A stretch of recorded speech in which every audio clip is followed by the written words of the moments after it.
nangyari sa amin. Oo, narinig ko nga eh. Ini-intro pa lang ako, iniintriga na ako. Oo, magandang hapon po sa inyong lahat, and it's so nice to be here na makasama po kayong mga kababayan namin na ang kwento po kasi sa akin, malamig dito sa New Jersey. Hindi pala, init pala.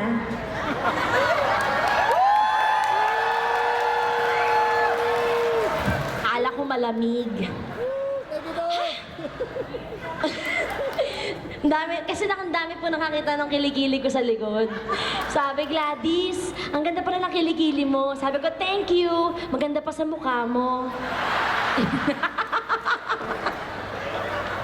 At teka lang, bago ang mapahaba. Mga kaibigan, palakpakan naman po natin ang Top Notch. Maraming salamat, Top Notch.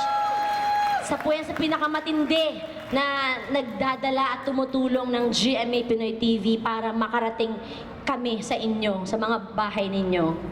Maraming salamat, Top Notch. At saka kaya kami nandito dahil magpapa-shopping kami sa inyo. Charot!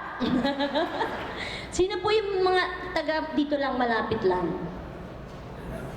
Si ate. Ang taas ng kamay niya. Mga ganun. Taga saan po kayo? Kasi para meron akong, para pag uwi ko ng Pilipinas, yung pag sinabi ko, galing ako sa New Jersey. Sabihin saan? Para alam ko yung lugar, para hindi ako tatanga-tanga. SpongeBob?